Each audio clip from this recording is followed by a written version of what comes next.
Olá, bem-vindo à Pauta Africana. Eu sou a Neuzi Silva e o nosso convidado para esta semana é João Noel Gonçalves. João Noel Gonçalves, para quem não o conhece, é investigador, professor e pesquisador do Núcleo de Estudos Avançados da Universidade Federal Fluminense do Rio de Janeiro.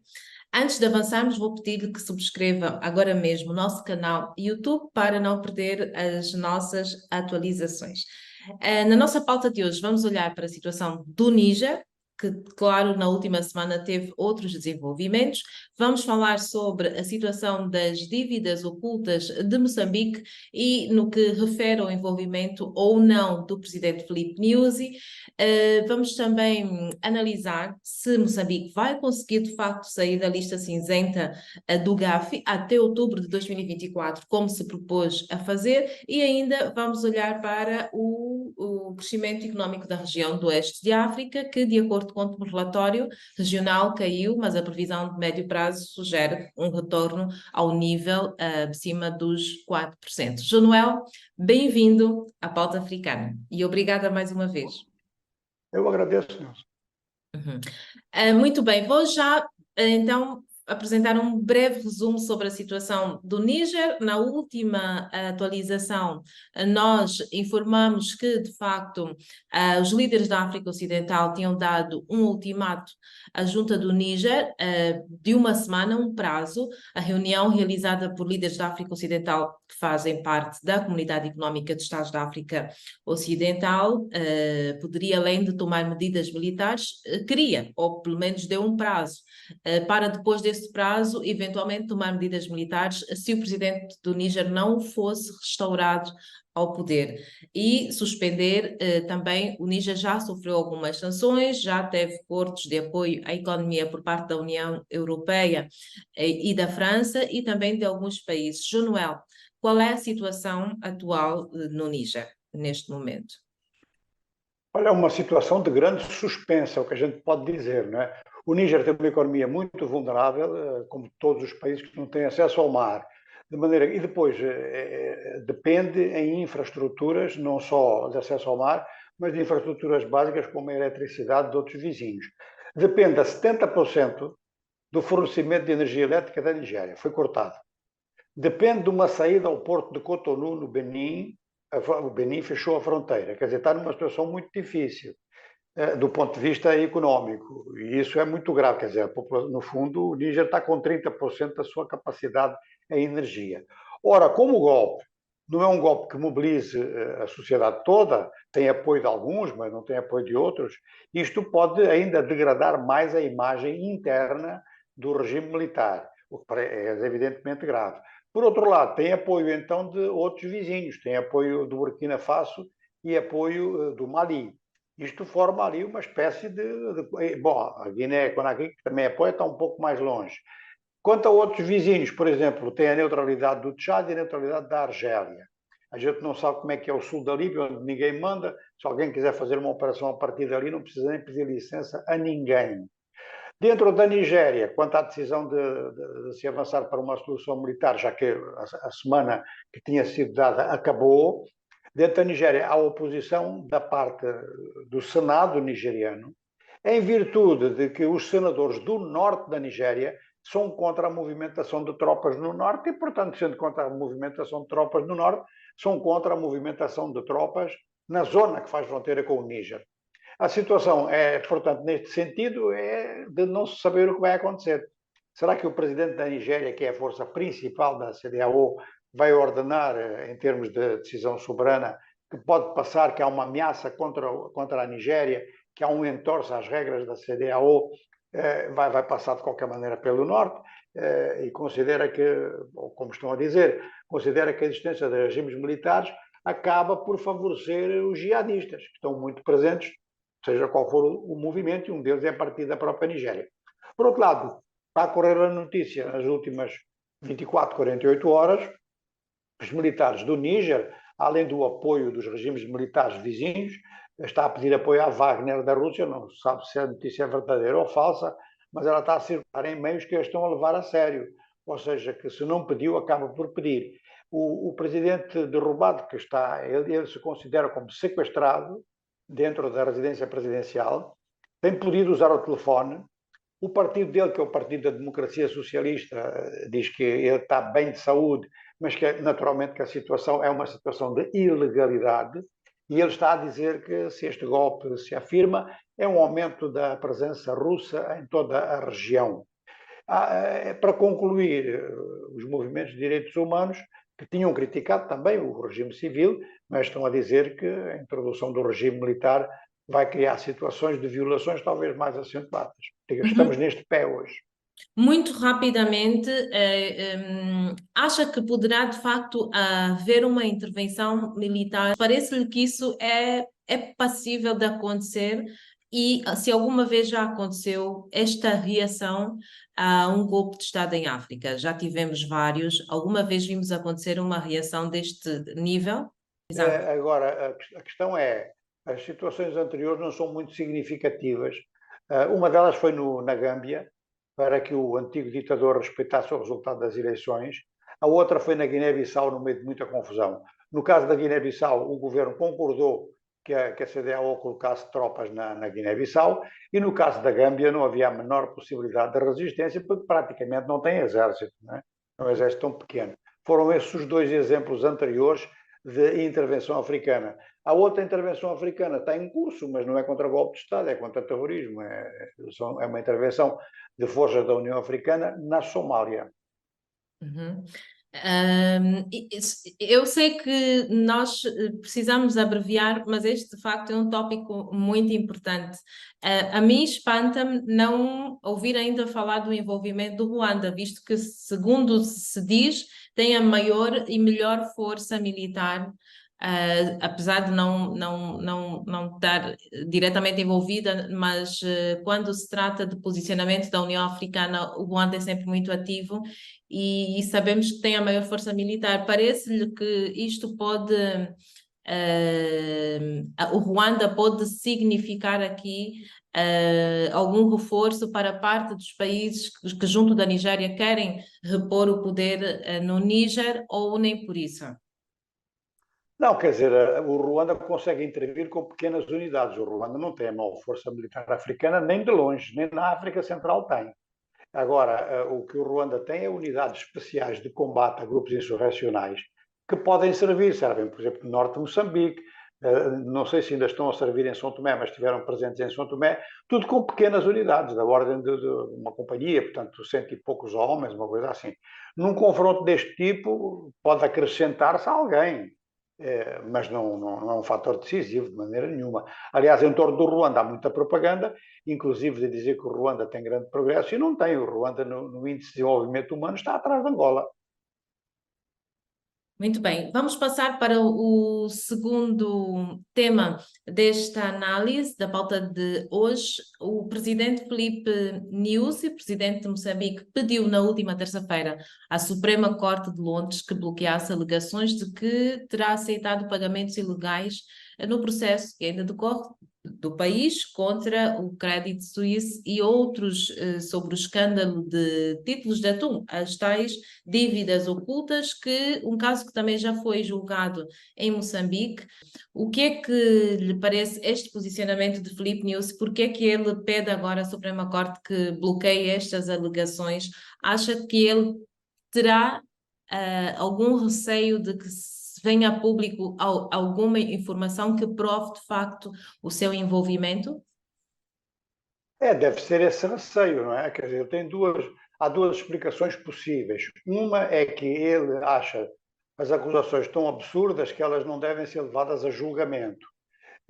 O bloquear, a expressão bloquear, eu não sei se foi essa que ele usou, seria preciso ter o mesmo texto dele, mas o que ele não quer é ser julgado em função dessas acusações.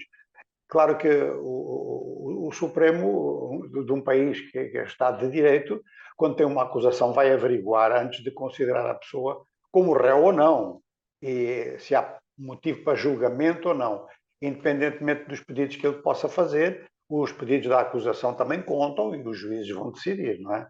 Realmente é uma situação que Moçambique está a viver há muito tempo e já deu lugar até uma extradição do ex-ministro das Finanças, né, que já está nos Estados Unidos.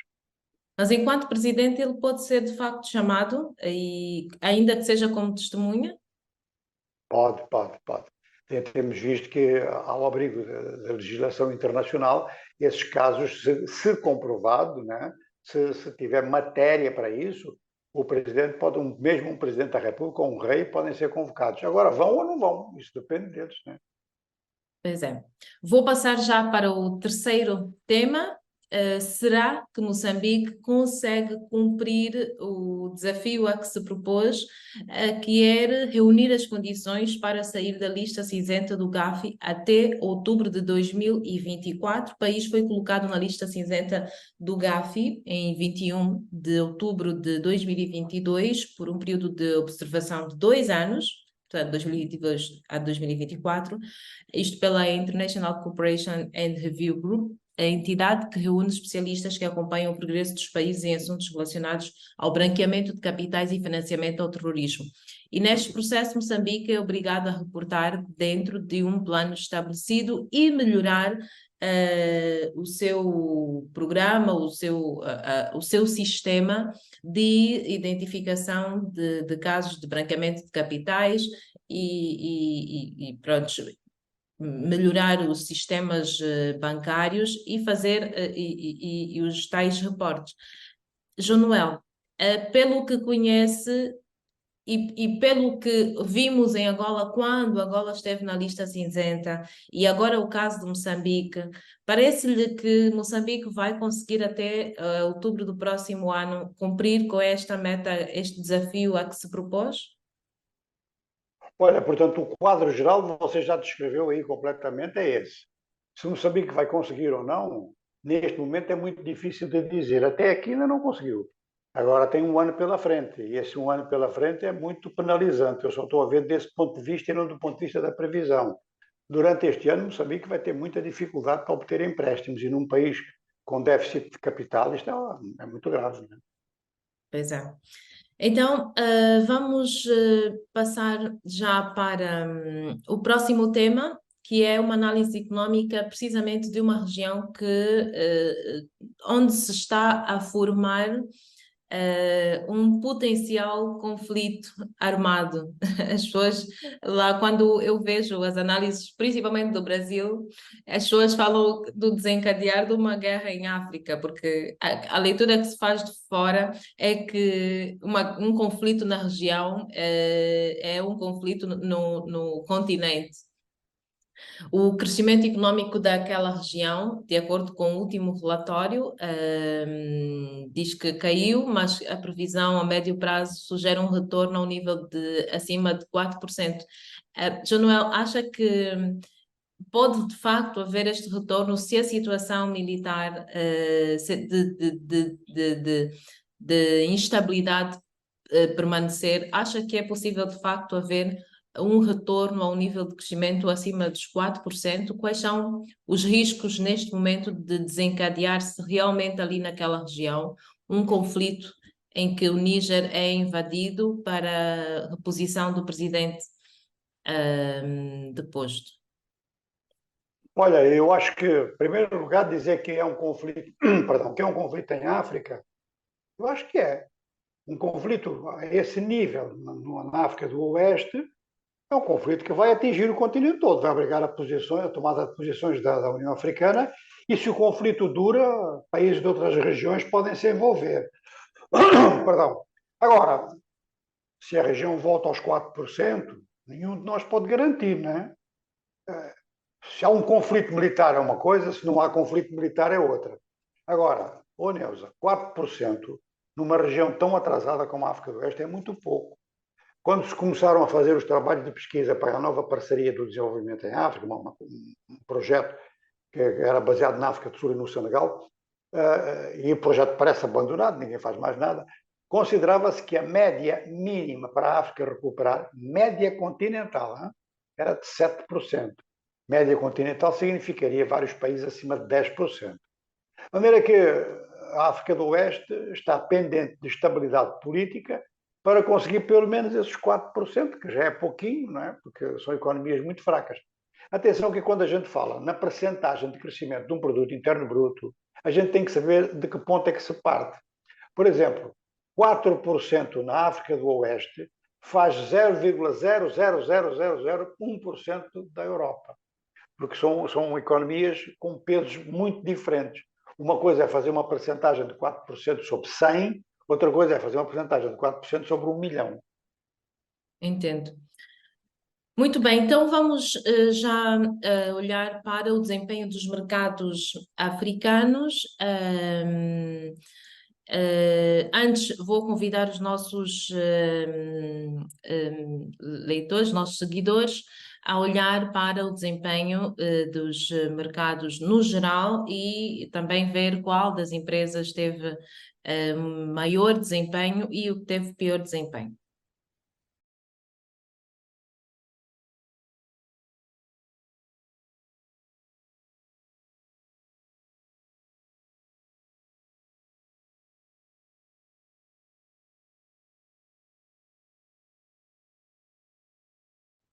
A seguir, vou convidar o Januel a falar um bocadinho sobre o desempenho do rand sul-africano, do dólar e do euro, a sua valorização ou desvalorização ao longo desta última semana e, no geral, sobre os mercados financeiros, aquilo que achar que seja mais pertinente destacar nesta última semana. Januel. Portanto, o rand tem flutuado bastante, é uma moeda que se enfraqueceu muito, como várias coisas na África do Sul, infelizmente, e o rand enfraqueceu-se em virtude do enfraquecimento geral da economia sul-africana. No mercado mundial de capitais é uma moeda que é considerada convertível, mas é uma consideração teórica. A maior parte das pessoas não quer rands, mesmo na África do Sul há um mercado paralelo que não tem muitas diferenças com o oficial, não é como em Angola, não é como, por exemplo, sei lá, em diversos países da África do Oeste, na Nigéria, mas é uma diferença. O rand valorizou-se um determinado momento em relação ao dólar, quando o dólar baixou. Portanto, a gente pode dizer que não foi uma valorização do rand, mas foi uma desvalorização do dólar, que eu acho que foi intencional para tornar os produtos americanos mais baratos. Nos últimos dias deste período de 7 dias, o rand caiu novamente, depois de ter subido, caiu novamente, passou para a faixa dos 18,6, algo assim, isto considerando as cotações na Bolsa de Joanesburgo. A Bolsa de Joanesburgo, que foi de um bloco de bolsas com as quais nós trabalhamos, o único que esteve no positivo. Portanto, outras bolsas importantes, como Nova Iorque, Londres e Paris, estiveram em baixa, em função de receios no mercado mundial. Os operadores da Bolsa de Joanesburgo têm os mesmos receios, mas tem um conjunto de empresas dentro da África do Sul que continuam sendo atrativas, então as bolsas a cotação na Bolsa subiu em virtude das transações com ações, mas o rand esse não escapou da tendência mundial. Agora, entre o euro e o dólar, a gente nota que o euro voltou então a ter uma diferença considerável de cerca de 10% em relação ao dólar.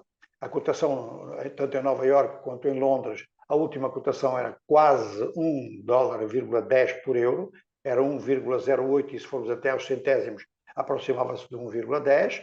Esta relação vai oscilar sempre bastante, não é?